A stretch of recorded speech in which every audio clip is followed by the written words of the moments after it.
Boa noite a todos e a todas.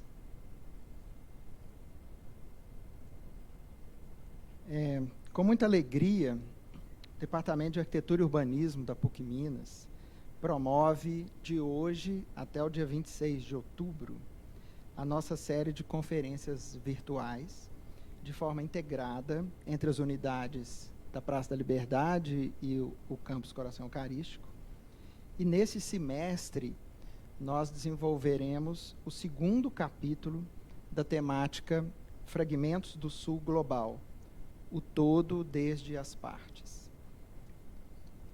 A programação conta com 7 conferências ministradas por convidadas e convidados nacionais e internacionais, atuantes no mercado ou na área acadêmica, e tem como objetivo fomentar a discussão dos princípios que norteiam o ensino da arquitetura e urbanismo na nossa universidade, por meio de práticas contemporâneas que lidam com as complexidades do nosso campo disciplinar. O evento é aberto ao público e à comunidade acadêmica, toda a comunidade acadêmica. Para a conferência de abertura, nesse momento, abertura do seminário, temos o prazer de receber a arquiteta urbanista e professora Faith Nyeno. É arquiteta e professora da Universidade de Agricultura e Tecnologia Jomo Kenyatta, no Quênia.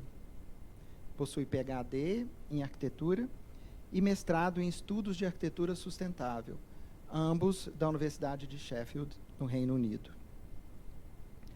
É também Fellow da Higher Education Academy, no Reino Unido. Doutora Faith já lecionou na Universidade de Sheffield e na Universidade de Manchester. Suas pesquisas se voltam para a compreensão das implicações das dinâmicas contextuais, socioeconômicas, culturais e ambientais, na articulação de conceitos de projeto arquitetônico, especialmente no que diz respeito ao desenvolvimento de ambientes construídos sustentáveis. Apaixonada por entender as necessidades de uma sociedade ou comunidade e trabalhar com elas para desenvolver soluções espaciais adequadas.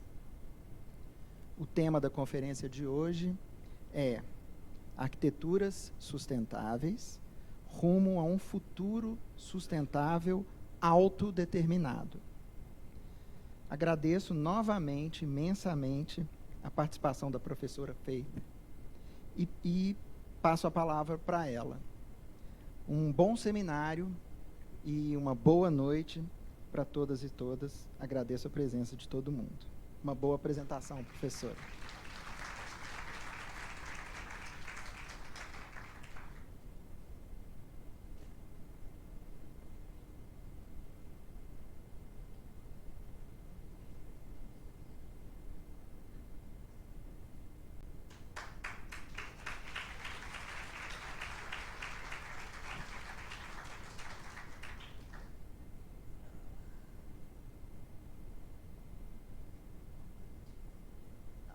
Good evening. You will forgive me if I'm a little bit jet lagged. As you know, I've traveled 26 hours just to be here, so I really wanted to be here. So my presentation mainly is about questioning. I want us to try to question what it means to be an architect, what it means to practice architecture in the contemporary world, what it means to make a mark in the community, which is what all of us are trying to do as architects. So I'm going to use the example of my country, Kenya, and try to question some of the concepts that are being used in the built environment.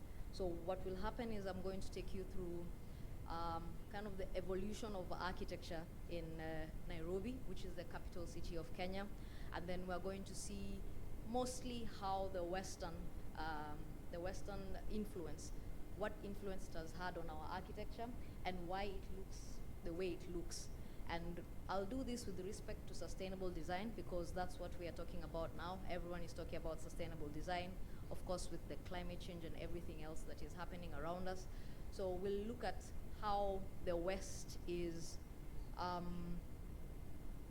building this narrative around sustainable design and how that narrative is then affecting how the built environment, or rather the concept of sustainable design, is being articulated within the built environment in the global south or in countries like Africa. So,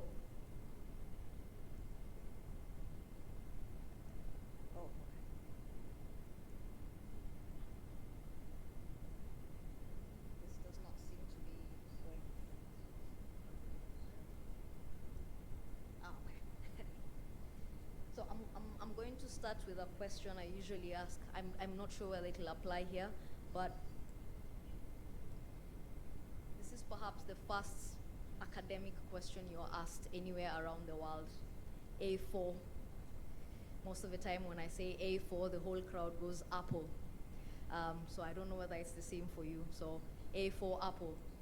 But my question is, in a country like Kenya, where more than half of the population has not seen an apple, like these kids in the village, why is A4 apple? Especially at this age where learning is very, very formative, why would they use A as an apple if they've never seen an apple? So I'd like us to think about why A is actually for apple. The second thing is to question, is that a green roof as you know it? Or is that a green roof? Because again, a huge percentage of Kenyans study under trees like that. So does that count as a green roof? So as we think about that, I'll start my presentation. So I'll start by introducing Nairobi. So, and Kenya, that it's located in East Africa, and it lies 5 degrees north and 5 degrees south. So we have the equator cutting right in the middle of our country there. And so arguably, I know you have a good climate, but arguably we have the best climate in the world because the equator cuts around right across it, and it's summer all year round. So it was originally referred to as Enkare Nyaribo, which was a place where originally the Maasai community grew or settled. So I'm sure if you've heard about Kenya, you've heard about the Maasai community, and they're the ones who wear the black and red clothing and do the dance and do a lot of the jumping. So those are the people who settled in Nairobi before the British invasion. So this is, so that is Africa, and that is Nairobi, which is east of Africa, and no, this is Kenya, and then this is Nairobi. So Nairobi kept growing as the British continued to invade and settle, so the boundaries of Nairobi kept increasing. Oh, sorry. So we'll start with the vernacular architecture for Nairobi. So it was mostly originally inhabited by 3 tribes. So before these tribes, Nairobi has, or rather Kenya has around 50 tribes. So any Kenyan will be able to speak English if they've gone to school, then Swahili, which is our national language. So English is our official language, Swahili is our national language, and then we have our mother tongue, which are about 48 tribes. So any average Kenyan is bilingual. You'll be able to speak your mother tongue and Swahili, and if you've gone to school, then you'll be able to speak English. So for example, I speak 3 languages, English, Swahili, and Kalenjin, which is my mother tongue. And the Kalenjins are known as the marathoners. So if you know Kipchoge Keino, then you at least know one Kalenjin. So we're the ones who run. So Nairobi was inhabited by the 3 main communities. That is the Kikuyu, the Maasai, and the Kamba. So this was how the typical, unfortunately that's not very clear, the typical Kikuyu hut looked like. So it was mostly a round structure that was about 6 meters in diameter, and at the center of the structure was the fireplace, and then it had two sleeping places for humans. So we had the woman's bed over there, the girl's bed, and the mother's bed. And then usually, because cattle were very sacred for us, so we also had the cattle sleeping in the huts. So we had the cattle sleeping there. Okay. So the way in which the boma or the village was structured is that we had these tiny circles representing, this first one was representing the man's hut, and then because we were a polygamous family, so then you had the first wife, the second wife, and the third wife, and they were arranged around a courtyard at the center, and that courtyard was also where the bigger cows were then located. Sorry.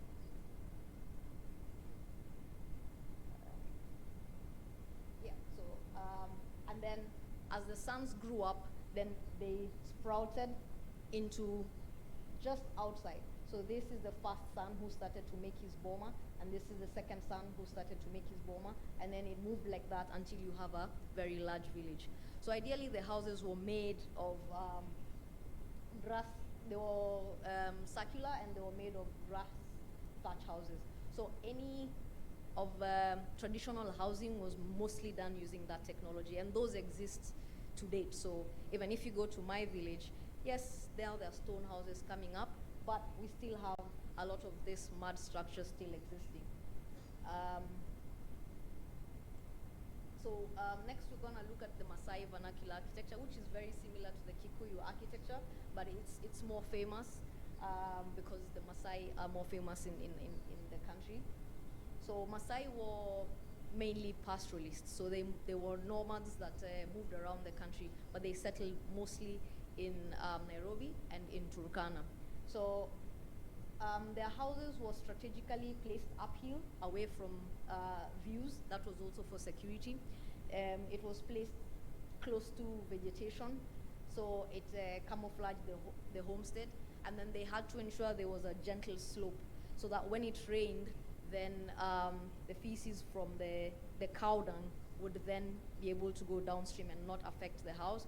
And then also their orienting really needed to obey the wind, because once the wind blew, again, the smells were very important. So it ensured that the smells blew away from the house. So you can begin to see how they really did respect the environment. And they used to build houses that had a lifetime. So they used to allow the house to endure its lifetime and then move as the house starts to deteriorate. This was as a result of termites and just normal wearing out of the house. So once their houses deteriorated, and then they then moved to a different place, also in search of better pasture for their animals. So it was constructed using a conical structure, and these poles were put about maybe half a meter, around half a meter, around conically, and this was done by the women. So the Maasai builders were the women. So they built these structures, and then the roof was done using thatch. So just like the Kikuyu structures, you found that there was also two sleeping places with a cooking area at the center, and then of course we had the young cattle also sleeping within the house at the entrance.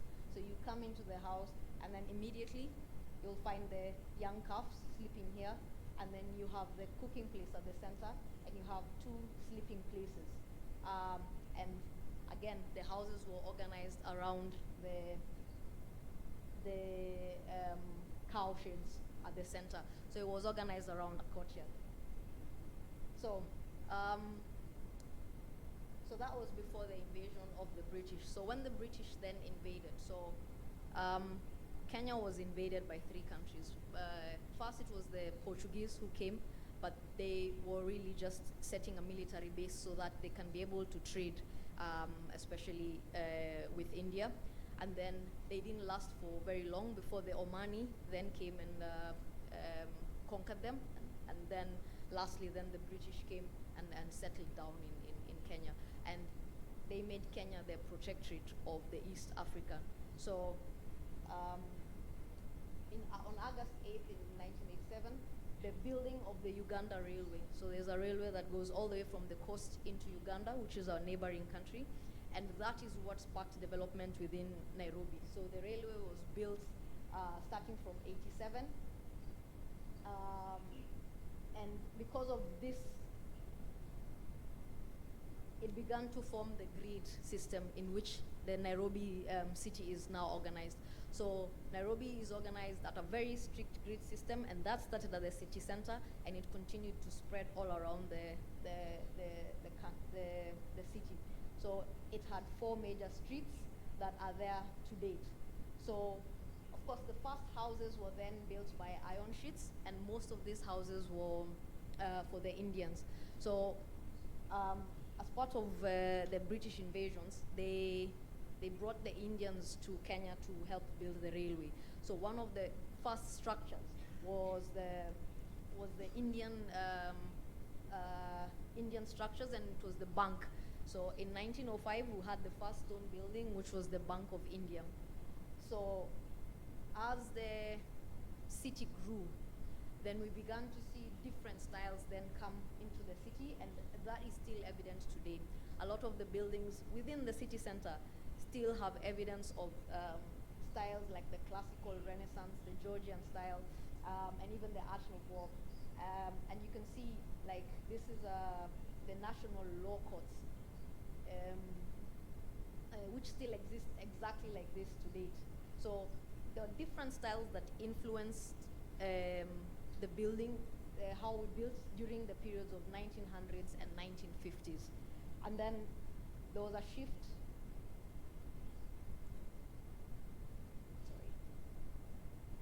There was a shift, just like any other tropical country, with the ideas of Le Corbusier. So for us, it was Dr. Ernest May and Ame Cornell. Ernest May was from Germany, and Cornell was from England, and they are the ones who introduced the ideas of Le Corbusier to our architecture, which was the modern movement. And for us, it was then called the tropical architecture. And unfortunately, this picture is not very clear, but you can see that. You can already see the very English style. That is our Parliament building, which looks exactly almost like Big Ben. And you can see the ideas of Le Corbusier. Sorry.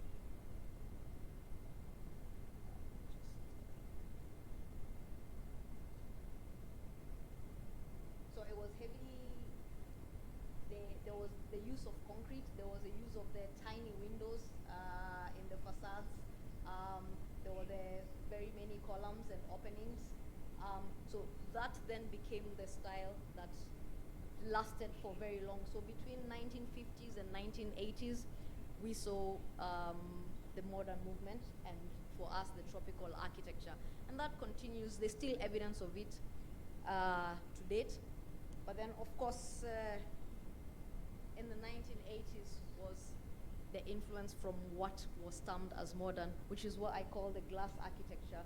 So the 80s and the 90s saw the beginning of glass towers all around our cities.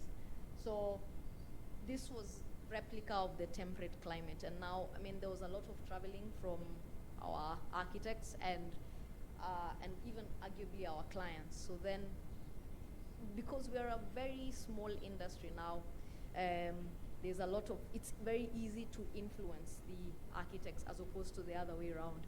So I was telling the people who are with that we are at least, probably at most 1,000 practicing registered architects in the whole of the country. So we have very, very little impact in how the built environment looks like. So there's a lot of influence from the outside. So between the 80s and the 1950s, these are the buildings that came up. So these were the first, somewhat the first glass towers to come up in the country. However, now we're seeing buildings like this. This is how our built environment looks like. Glass structures all around the city center. So right, yeah, I think that is better. So right at the city center, we're beginning to see structures coming out like this. And outside the city center now, we are getting other smaller towns that are coming up. Mostly, if you're trying to look at it, if you look at towns like Upper Hill or Westlands, they are filled with glass structures. And of course, we know that this is not good for our climate. So we have basically building greenhouses for people to live in. The temperatures inside those buildings are very much unbearable. And of course, then we need a lot of mechanical ventilation in order to survive inside these buildings. But it is what is being termed as modern. So now the question is, why are we developing in this manner? And this is not only just Kenya, it is all over Africa. So why is it that then we are moving this way? So in my research, I've tried to theorize that this is as a result of what I call the coloniality, modernity, and the globalization matrix.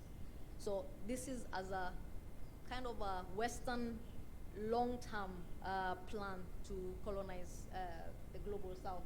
So of course, colonization started by trying to deculturalize the global South. So when the British came, they came and said, you know, we don't have any architecture, we don't have any religion, we don't have any culture, we don't have any form of structure. So the idea was to kind of put it in our minds that whatever systems we had existing, which were working well for us as a society, for our culture, do not exist. So that was the beginning of colonizing our minds. And then of course, after colonization was the idea of modernization or modernity. So they said, whatever you have is not good or does not even exist. So we will show you what modernization is. So how did they do that? They did that by dividing the country or dividing the world into modern and non-modern, or developed and developing, and that has continued to date. So we are forever trying to be able to modernize, trying to get to where they are. And of course, this is not going to happen, because the more we try to get there, of course, the farther they move. And so we are in this perpetual chase for this idea of what modern is. And that's why we are seeing the buildings we are seeing today. And of course, you know, the climax of all this was globalization. So after we modernized, and then there was the idea of, okay, how do we continue to exploit the global South? And that was through globalization. Let's make this a global village. In this way, we're still going to be able to exploit whatever we need from the global South. And after that, we are still going to be able to make them buy the goods that we make from whatever we have exploited. So for me, this is the explanation why our built environment continues to look like this, because we are sold ideas and we take on those ideas without really interrogating them. So when we look at this from a more sustainability or a sustainable design point of view, which is my area of interest, and also which is, kind of the new concept in architecture. Everyone wants to do sustainable design now. So what does that look like? So, of course, African nations bear a relatively insignificant role when it comes to the amount of carbons that we are producing. So, for example, Nairobi produces only 0.13% of the total global emissions. However, we are the most vulnerable, or we are going to be the most affected by the whole global climate. So what does that mean for architects? We know that architecture accounts roughly for 40% of the annual global emissions, but it is mostly other countries that are producing them now. The West is now producing them. However, the UN has predicted that African countries have a larger potential to develop compared to the West. So they say we have about 75% potential compared to about 25 to 30% compared to the West. So what does that mean? That means that the African countries then do have a more significant potential to then dictate how the future of the global climate change scenario is going to look like. So we are the ones being affected now, and we also have a higher potential to affect how the global the climate change is going to look like in the future. And therefore, much as we don't bear a big responsibility now, if we don't do anything now, then we will, just like the West, continue to mess up the environment. So when we talk about sustainability, I think the question again we're going to ask, it is sustainable for who and in what way? We cannot talk about it without really questioning what we are trying to sustain. So for me, I think there's an antagonistic relationship between contextual diversity on one hand and the standardization of concepts like sustainability. Just like there was an antagonistic relationship between the concept of modernity, what that meant for the global south, and what that meant for the West, there's still evidence of that antagonistic relationship.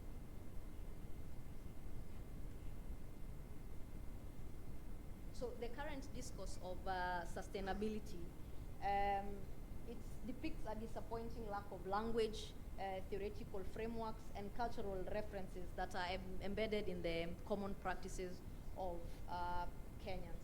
So there is need to develop more context-based urban landscapes in and by Kenyans, and that are very reflective of our contextual dynamics, and that is looking at our socio-economic environment and seeing what then that means for us as a sustainable country.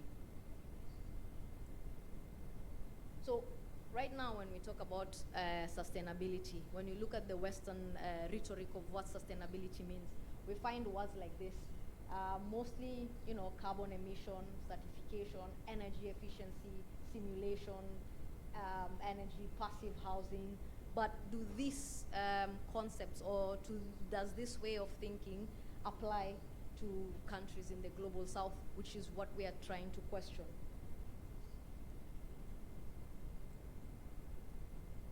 So in the global south right now, sustainability is being propagated by rating systems. So we find that systems such as LEED, BREEAM, Green Star are then being used as a tool to dictate whether or not this counts as sustainable, or whether, they are building the trajectory of what sustainability is.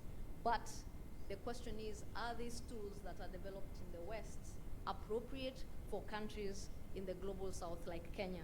And if we take an example, previous studies have shown that these tools do not take into account the plasticity of culture and nature.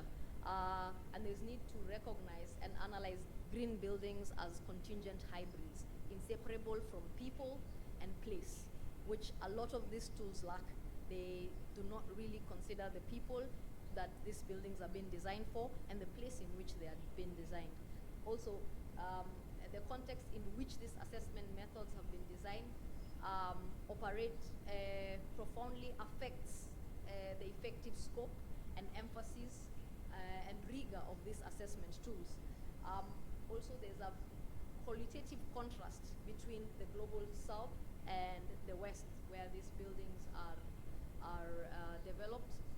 And also, there's the developing countries do not have proper established institutions to be able to judge for ourselves what is green and what is not green. And therefore, we follow what the West says.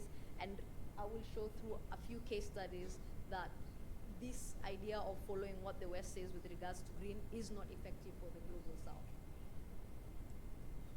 So I'll take an example of 3 buildings that were designed in the first 3 buildings to gain LEED certification in Kenya, and that is the Acton building, the Citibank building, and the World Bank Group. These 3 buildings were not new buildings, so they were interior fit-outs. And as you can see from the example, that indoor environmental quality was the hardest for them to achieve. So this is very strange because for a tropical country, this is usually the easiest to achieve. Even my grandmother's house has proper indoor environmental quality. So all it needs is for you to be able to open the windows, have proper cross ventilation, or have wind moving up through stack effect, and then have walls with high thermal mass, which was demonstrated by both the Kikuyu architecture and the Maasai architecture. So then it's a pity that when we start to certify our buildings, then we miss out on the easiest building, on the easiest category. The second category we score the lowest is material and resource. Again, Kenya, we use very locally available materials. So we use the quarry stone, local labor is used. So the fact that we are missing on this category then begins to question what are the priorities that these tools then give. And lastly, it's interesting to note that on the regional priority, all 3 buildings scored 100%, yet on the categories that they were supposed to score highest in this region, then they scored the lowest. So again, we begin to see, are these tools really telling the real scenario of the built environment in our countries? Are they actually measuring real sustainable buildings, or are they measuring the narrative that is then being projected onto the global south? And also, again, we've argued that from the global south, I mean, the concept of sustainability is usually framed as, you know, the trifactor: environment, social, and economic. And of course, from the West, the environment is the first, and then social, and then economic. But then I argue that it should be economic, then social, then environment. So again, with the first example, the first slide about the green roof that I said, is the question is, can we then put a green roof where there is no green roof? Because right now Kenya has a very, very big housing deficit. So can we start to begin to talk about green roofs and green walls before we even start to give our communities houses, before we actually try to fix the housing deficit? So again, the narrative is backward for us. For us, we should be looking at how economically friendly are these proposals, how socially friendly are these proposals, and not really environmental.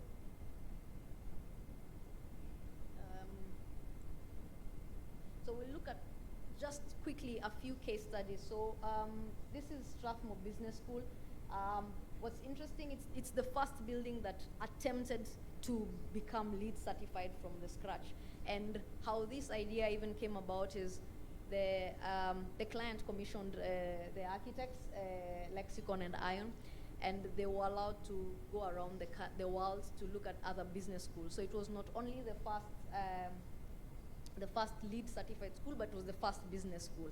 So in going around, you know, the architects' words were, they saw this badge around the buildings and they were curious what this badge was about, and they decided, okay, I think we will go for LEED certification. So that's actually how the idea of LEED certification came up, through their case studies. And when they came, they had very many ideas in order to attain LEED certification. So when they made the application, of course, then they showed different ways in which they are going to demonstrate this. But as the project continued, then we begin to see that much as we are trying to be green, the idea of economics is still very alive in our situation. So even if you have a country like, a client like Strathmore Business School, which is more economically endowed than any other client, challenges then will arise. So the first challenge was, immediately the contractor was, informed about this idea of LEED, the preliminaries increased significantly. So that amount increased significantly because they were unaware of what was going to, of the process. And then they used, when the project was starting, this was supposed to be solar glass. So the solar glass was used to meet the LEED criteria criteria for the use of renewable energy. But when they did the calculations, they realized that was going to be a 40% increment compared to regular glass. So immediately that was changed from solar glass to 12 millimeter thick glass, which of course then beat the purpose of trying to gain that category. So there was also the polyvoltaic solar louvers that were replaced by aluminium louvers. The atrium, this was an atrium. So this glass at the top there was supposed to be solar glass, and it was supposed to be able to move with the sun, but they quickly realized that it was going to be too expensive, so they changed the flexible glass with fixed glass, and therefore this space is very, very hot during the morning sun and the evening sun. So we also had some cascading waterfalls, which were then proposed in order to meet the LEED certification, but they quickly realized that is too expensive, and that was changed. We had, we tried to install evaporative cooling chambers, which were then installed, but then there was a challenge of maintenance. So we were not able to maintain that. So time and again, we are looking at examples that in an attempt to be Western, in an attempt to try to modernize as the Western narrative is built, we are failing constantly. They looked at U-boot. So the U-boot was then proposed in order to meet the recycled material category. However, we do not have this material in Kenya, and therefore it had to be imported from Italy. So of course the carbon emissions required to import that from Italy all the way to Kenya, and also we had to get a lot of our engineers to go to Italy to go and learn that technology, which again meant that there was a lot of carbons involved in that, and also we bought technology, and therefore we are sustaining the economies at the expense of our own economies and our own technology. So because the other thing was bicycle parking and changing rooms. So Strathmore is a private school for the elite, so none of them cycle to school, and therefore the bicycle parks have been left unused, and the changing rooms have now been converted into storage spaces. So again, in an attempt to get that category, we missed it. So we can see that there's lack of a clear understanding. Yes, we want to develop as the West. Yes, we want to develop green buildings, but the way in which we are going about it is that we are mimicking the West without interrogating, and that's why I started by saying that architecture is about questioning. It's about us questioning why we build the way we build. So we are in the global south are yet to do that. I think I'll go through this one quickly. Also, this was a building, Kenya Commercial Bank, that was done by architects in my country, but then they introduced Arup. I'm sure you're familiar with Arup, the engineering and construction firm. And there was quite some debate about this building between the local architect and Arup. On the one hand, the local architect had their interventions with regards to how we are going to shade this building from the excess sun, but on the other hand, Arup had the ideas, and so it was a fight between can we ventilate this building without using mechanical ventilation? So the local architect was saying, yes, we can do this, but Arup was saying we need to use mechanical ventilation. So because of that, then they then used a lot of interventions that were not necessary. So there was vertical shading, horizontal shading. They used a lot of exposed concrete. So at the end of the day, this then became a building that was overshaded. So you find that the interventions for shading became way too much, that now the users of the buildings now had to come with heaters, and now then that beat the purpose again. But that we can see it's clearly as a result of international influence, where then the client will introduce an international consultant who will sometimes take precedent over the local consultant. So whereas this design was actually a very well envisioned design, because of the back and forth with the local architect and and Arup, then the design ended up being very, very different from how it was envisioned.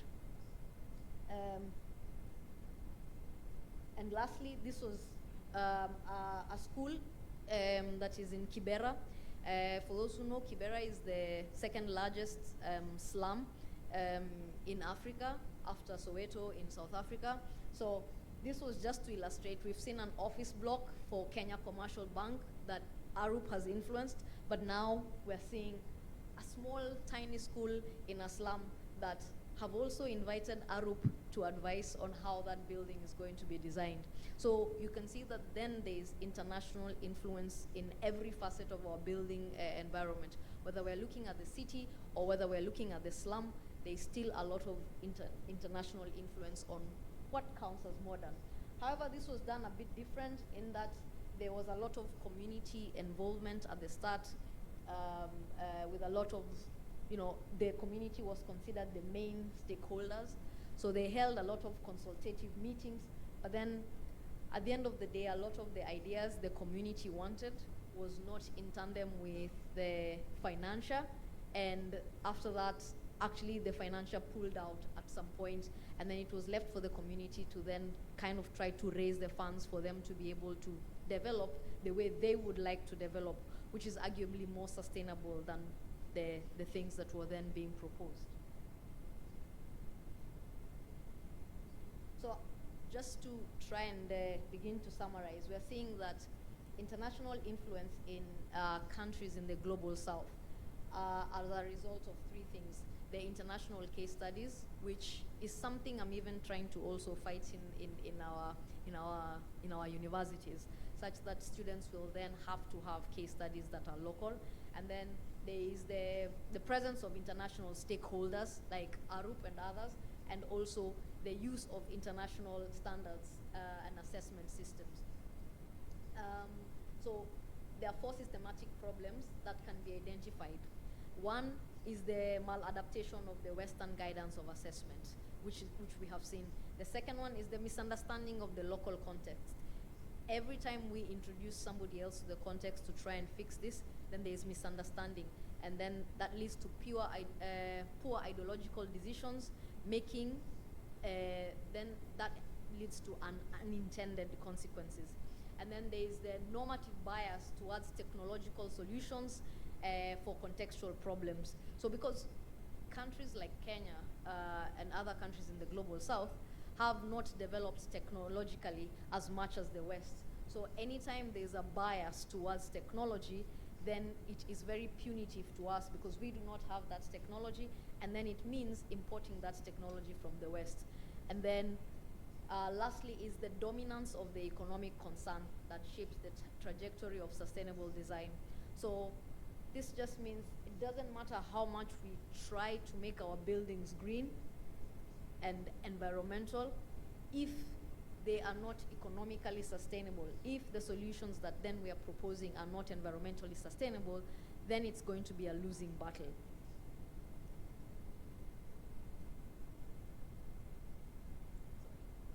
So I propose then what is called the concept of situatedness. And this is developing ways or methodologies in which we can reconceptualize, reconstruct, and rearticulate diverse contextual alternatives and realities. And this can only be done collectively. This can only be done if the Global South come together to try to reconceptualize some of these concepts that are then being championed by the West. So situated knowledge, it challenges the universalist construction of knowledge. It challenges what counts as knowledge, arguing that fundamentally knowing is context specific. And it is centered on and it is bound by locally relevant realities and interests.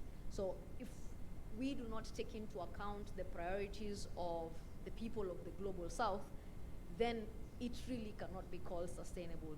So in order to construct situated concepts, then there must be a critical understanding of the contextual dynamics of the Global South.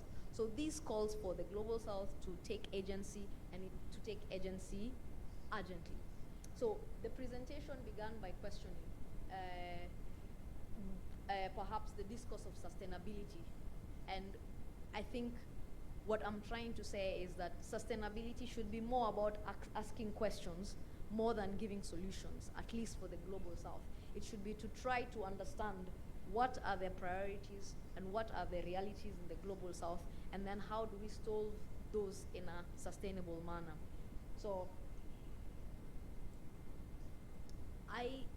if you remember the first slide of what the Western narrative is, I propose that we should be looking at, when we talk about sustainability in the global south, we should be talking about things like self-determination, culture, social, decolonial, economic situatedness, alternative realities, and only in appreciating these concepts, then we can begin to appreciate other concepts like environment, technology, carbons. So I'm not saying that we should not be environmentally responsible or we should not care about how much carbon we are emitting.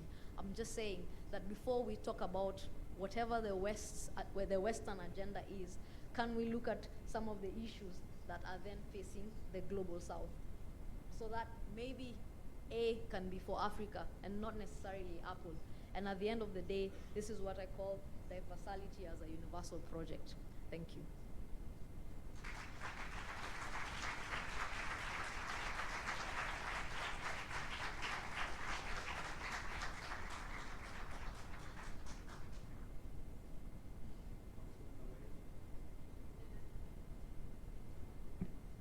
Thank you very much, Faith, for your brilliant presentation and provocative presentation. And I would like to invite you back to the stage together with Diogo Carvalho, our professor from PUC, for starting a little round table. E aí eu queria convidar todo mundo para fazer perguntas, fiquem à vontade. E o pessoal da cabine para acender um pouquinho a luz aqui da plateia para que a gente possa ver o pessoal também, por favor.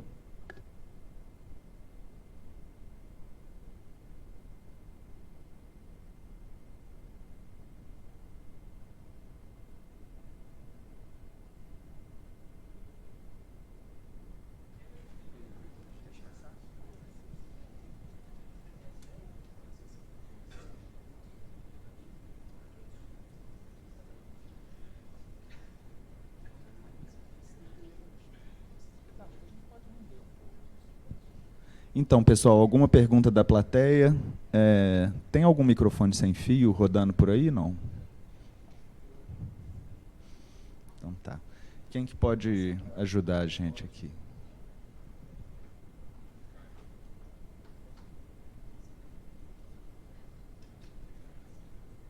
E fiquem à vontade para perguntar em português, em inglês a tradução continua funcionando, tá?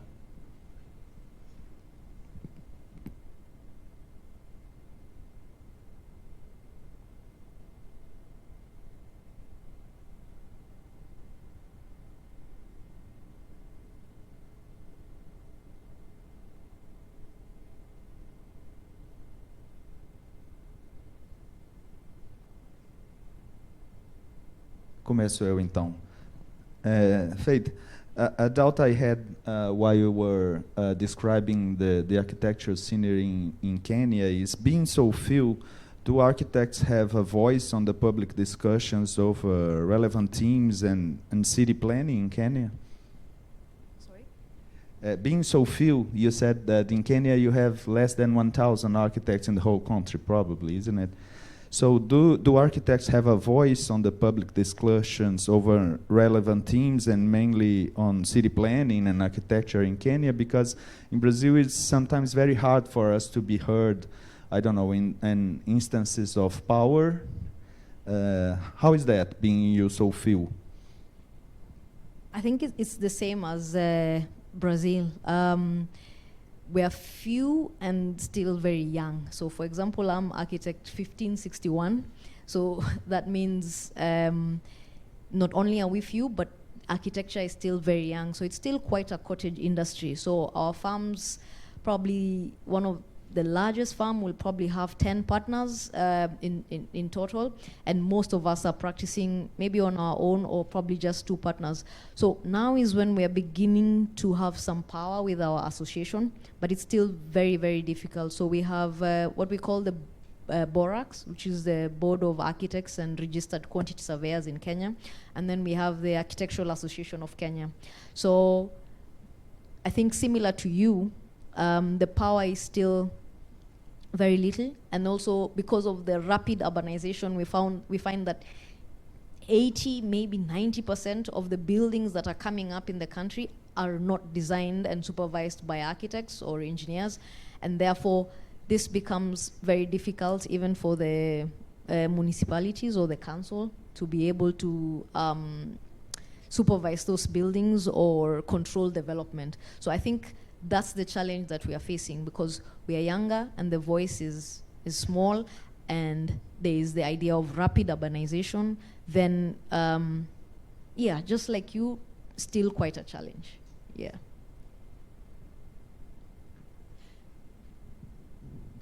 Temos uma pergunta ali, ó.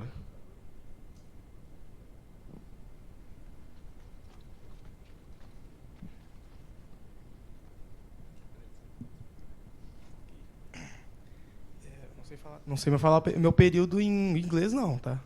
Manda em português mesmo. Eu sou do 4º período. A pergunta vai ser em inglês. Eu sou do 4º período, meu nome é Arthur. In first place, I want to announce that I liked so much, and it was awesome. Seriously. Obrigado.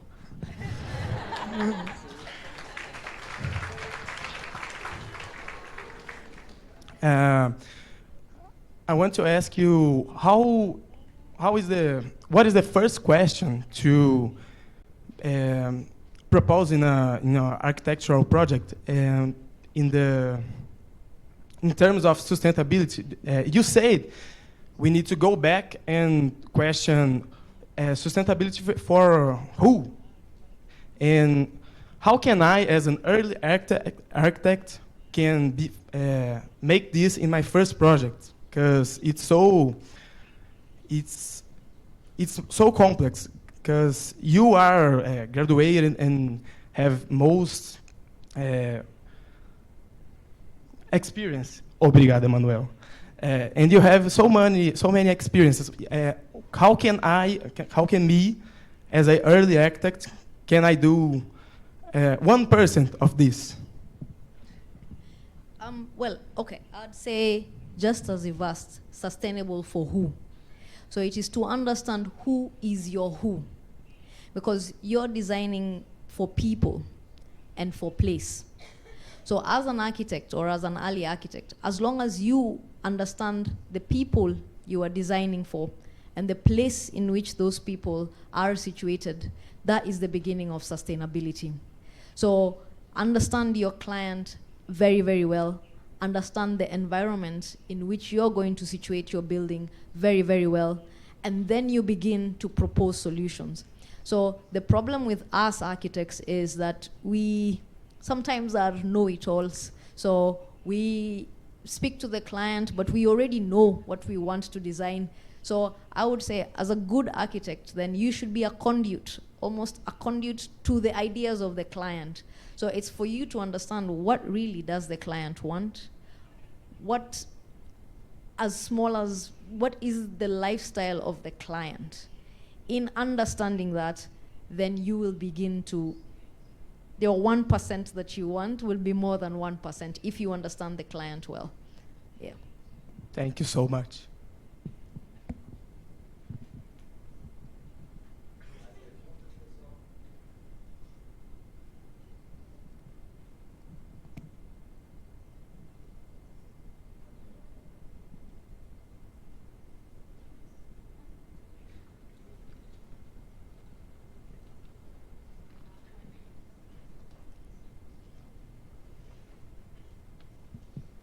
Hi, my name is Isadora, and I'm in the 2nd semester. And I was curious because you talked about people that live in villages and have a very sustainable way of living. And I wanted to know if in Kenya, at least those people are heard by the architect scholarship and stuff. And I also wanted to know if this is the type of thing that we could implant like in Brazil by listening to indigenous people, and if it was like a type of thing that non-indigenous people, you think that they could like get used to this lifestyle? Yeah, that's my question. Okay. Yes, whatever I'm proposing is for us to go forward, we must look back, because the very basis of vernacular architecture, and not just in countries like Kenya, was one, the reverence for nature. And especially in Africa, it was the idea that living was cyclic. So we understood that just like nature, life was cyclic, which is very contrary to the West, which life is very linear, because the very concept of development is a very linear concept. So we want to keep developing and we want to keep growing, which is contrary to indigenous culture, which recognize, just like the Maasai culture, that we're going to bring up buildings, but in time, those buildings will then go back to the earth.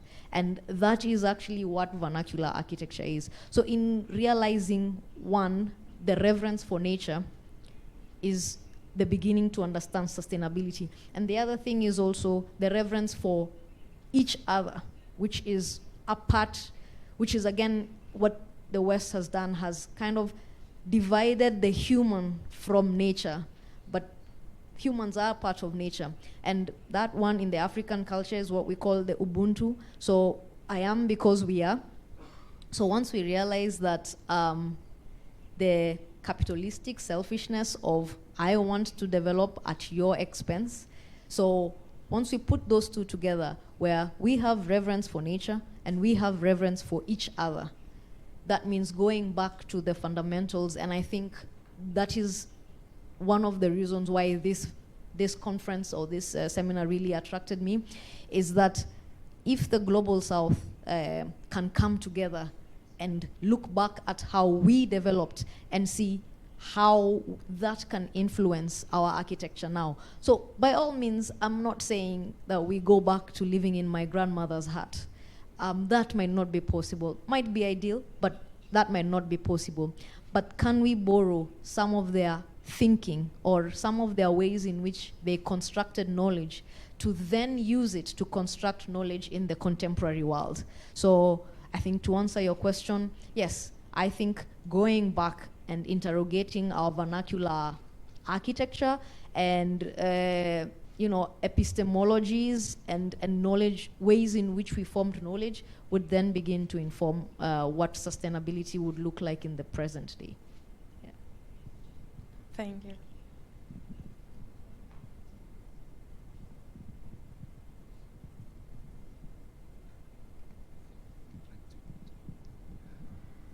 Eu gostaria de continuar essa discussão. Well, Faith, thank you for your lecture. It was quite impressive. And what impressed me the most is that although you were asking questions, you were already open up for some kind of answer. And I think that you're asking for an architecture that is more than just bricks upon bricks. An architecture that is also some kind of pedagogy, like an architecture that also educates. So I know how that sounds extremely difficult and complex, because we're trained as architects, as designers, and not like sociologists or anthropologists. But I think that once you're telling us about the vernacular architecture in your country, you are also telling us about the relations that create conditions for that architecture to happen. And I think it's the relations between the culture, the community, and nature. I think these threefold connections are maybe the way to discuss contextual architecture, an architecture that is specific for that situation, that context. So I would like to know how you envision this. How can we not like it's not like implement something, but I mean that of course we can develop this kind of mentality and sensitivity in the architecture schools as a pedagogical program, but also it is necessary to, as you said in your last slide, to create one of the last slides, to create agency, to create a connection among communities, among the people, among the plural cultures that, of course, you have in Kenya, but we have in our global south as well. So, how do you see that scenario? How we can approach that as an architect or group of architects? I'm sorry for the complex question, but your presentation was pretty complex. Well, yes, that's very complex. I think I think first, and this is very sensitive for architects, is for us to get out of our high horses, because we think of ourselves as very as a very elitist group. So only in us coming out from that elitist group and recognizing that we are actually part of this environment we are designing for and appreciating that, I think that's when the conversation starts. Because I feel a lot of these conversations, even on sustainable design, sustainable architecture, sustainable development, is a very elitist agenda, at least in the global south. It's only talked about by learned people and the people who actually have more agency. I think the people who are actually doing real sustainable architecture, like the Maasai and the Kikuyu, those are not involved in this conversation. So I think it's for us as architects to recognize, one, our strength and our power, but to also come down to the level of the people, to be able to start having real honest conversations as to our role in implementing this. But I think it also, at least from the global south, is it needs us to rethink kind of everything, not just architecture. It'll need us to rethink, as you're saying, we are not sociologists and we are not, but it's to start thinking of even literature. How do we construct knowledge around our literature? How do we construct knowledge around art? How do we construct knowledge about our government systems? How do we construct knowledge around trade? So the more we have this dialogue about how does this government system affect the people? How does implementation of these policies affect the people? Then it'll still come down to architecture. But if the idea of change remains a very elitist conversation, then it is the same idea of looking at architecture as brick and mortar that has gotten us to this unsustainable environment. So definitely we cannot continue looking at architecture as just brick and mortar. We have to do something different.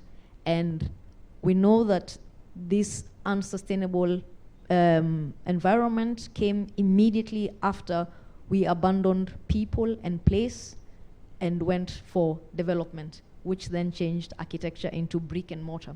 So if we can go back to that thinking, not just with regards to architecture, it'll kind of need a reconstruction of our mind in how we relate to each other and how we relate to the environment. I think that's the beginning. How? I'm not very sure, but I think it's creating spaces like this for dialogue that then will influence the younger minds, I think, the younger architects, to then approach architecture differently. There's a book, Design Like You Give a Damn, and I always tell my students, if you're an architect, you need to design like you give a damn. You need to design like you give a damn about the person next to you. You need to give a damn about what is happening around the world. If you're an architect who does not give a damn, then you're not worth that name architect. So if we can all design like we give a damn, then I think we can begin to start having places or spaces where we can have such kind of dialogue. I don't know whether that answers your question, but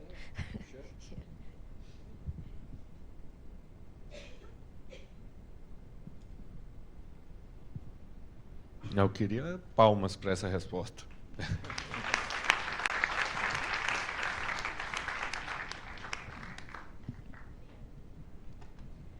Hi, my name is Tainara. I am a third semester, and my question is about the rich people in Kenya, because here in Brazil, I can realize that elite is kind of behavior the same way that the rest of the world. They are trying to push us to convince us that they know all the answers, that they know how to build things, they know how sustainable is. And I want to realize that if the people, the rich people in Kenya, have the same behavior, or they behave different, because we know that people who have money have more power on the society, and their opinions matter more just because the money. And even as that messed up, I wanted to know about the people in Kenya. I'm a little nervous. no, it's all right. I think it's similar everywhere. I mean, he who pays the piper calls the tune. So it's just the same in Kenya. Large developers then influence how the built environment looks like. And because, unfortunately, as we said, Kenya is still quite a cottage industry with regards to architecture.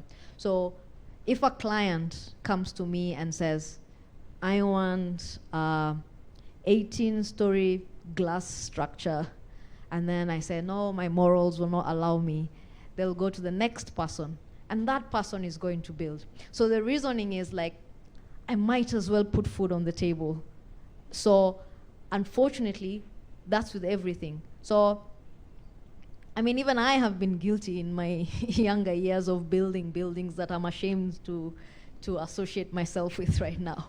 So I think what I can say is that, yes, not just for us, not just the rich in our country, but also the fact that we are getting a lot of aid from outside, and therefore where the money goes, the kind of the ideas go. So we still have that, though in our country the rich are, you know, kind of very few, the top 1%, but they still really do control how the built environment looks like in terms of the larger developments.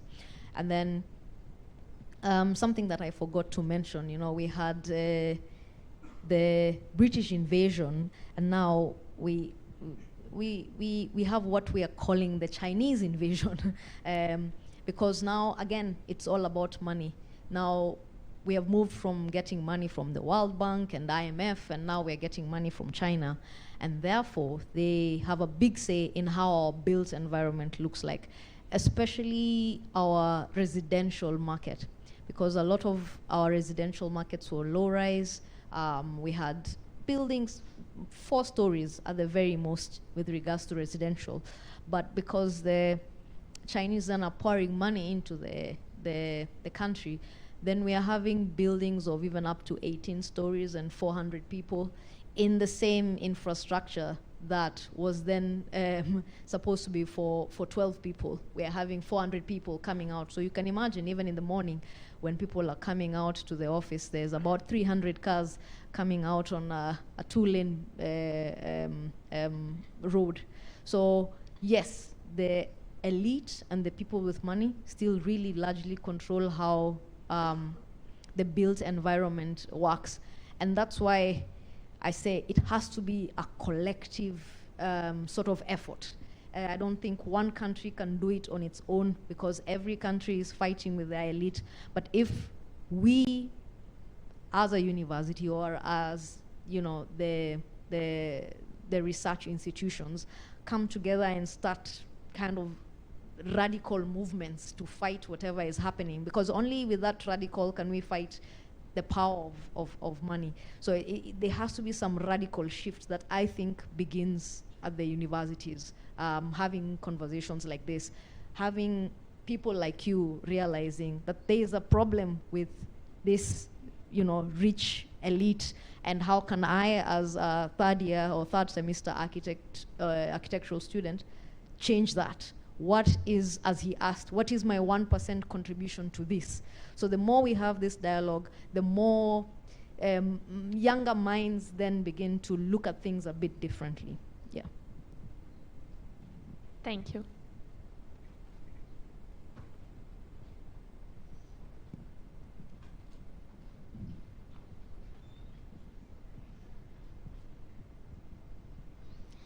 Hello, my name is Leticia. I'm on the 5th period, and I'd like to start by saying that your presentation was very good. I think it's very important to talk about diversity and shine a light on different narratives that could push us to a better future, and talking about architecture in the South and how it was and how it can be, and all this kind of progress. I think it's very great and very important.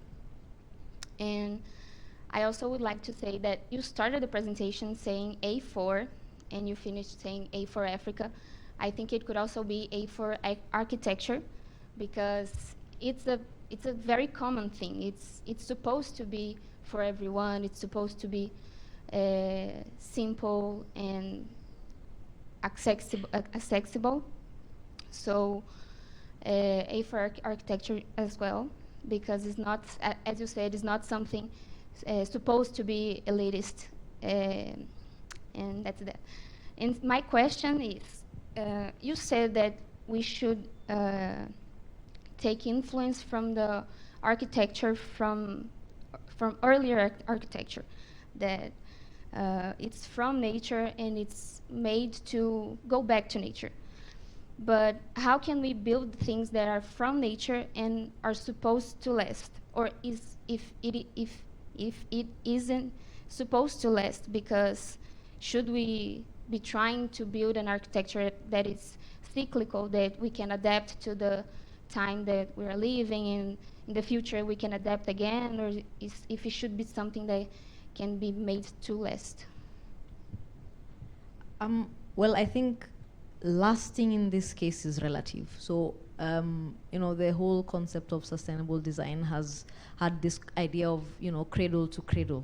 So, whereas probably like the Maasai architecture lasting was probably a year or 2 years, it's okay if it lasts for hundreds of years, but then it still goes back to the environment. The problem with our buildings is that they last for a period of time, but when they become dilapidated and they're no longer in use, then they destroy the environment instead of then going back to the environment. So I'm not opposed to the idea of a building lasting very long. So that is relative. But the concept is just when that time comes for then the building to then the end of the building's life, can it then go back to improve the environment, or at least generate another building instead of then destroy the environment? Yeah.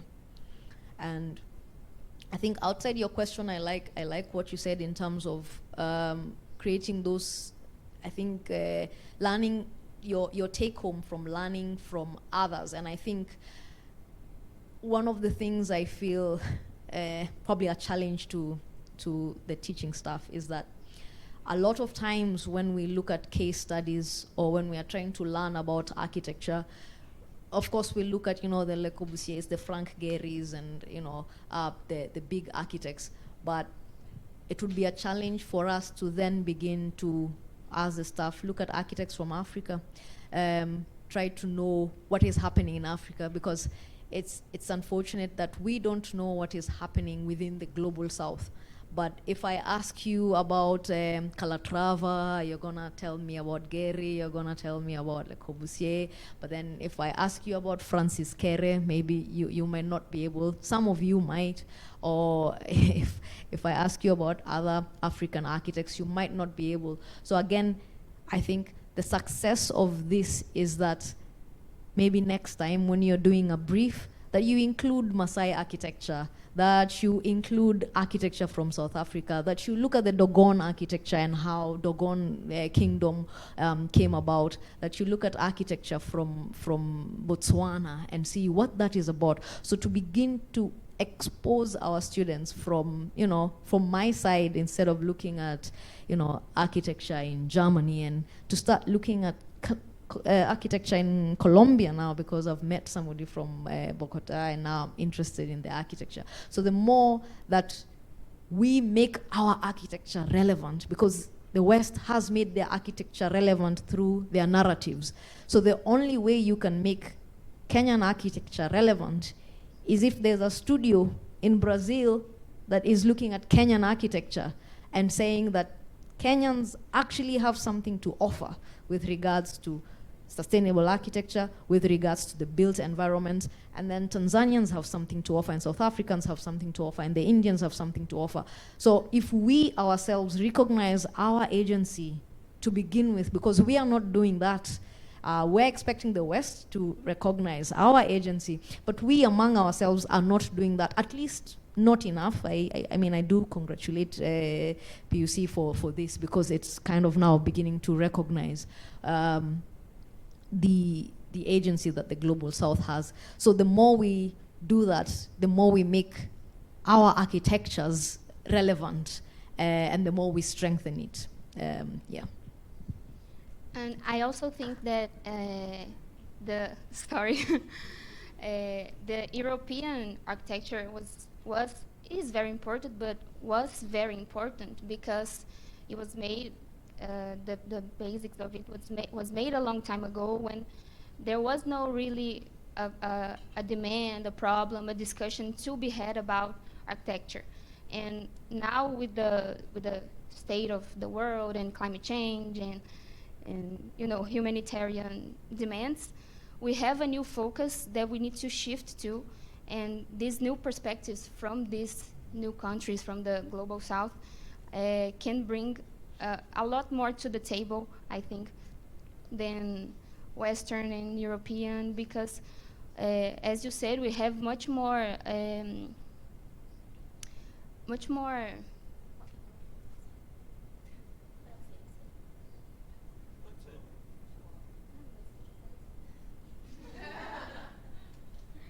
Anyway, we have much more to offer to these new discussions, I think. Because we have potential. We have much more potential to grow. That's the word I was looking for. And that's it. Thank you. Yeah, I think it's beginning to realize that much as you're saying that the architecture before did not have the problems that we are having now, is to realize that the architecture before created the problems that we are having now. And therefore we need, one, we cannot continue to develop the same way to solve the problem. We can't solve the problem with the issue that brought about the problem in the first place. So I think, yes, once we recognize that we are paying for our past mistakes, and again, not to demonize architecture as a whole, but we kind of know where we started to lose the plot. So once we realize that place where we started to lose the plot, then I think it might be easier for us to start to go back and rethink. Yeah. Thank you.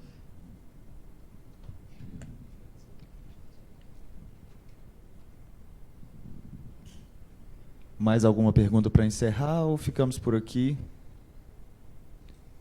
Então, agradecemos mais uma vez a presença de todas e todos aqui.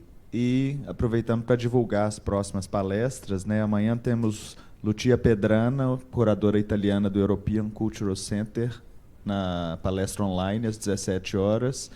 E na quinta-feira, a palestra do nosso querido Francisco Pinzon, da Colômbia, às 19 horas, aqui no mesmo lugar. Né? Na semana que vem, mais 4 palestras.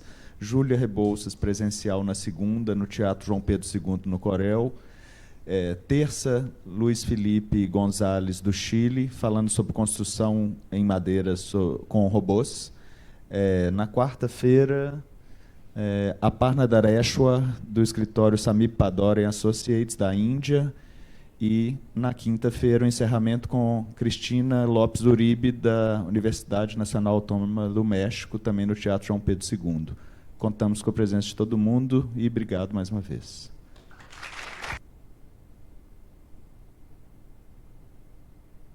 E, naturalmente, agradecer, acima de tudo, a presença da FHEA, que fez um esforço imenso para estar aqui.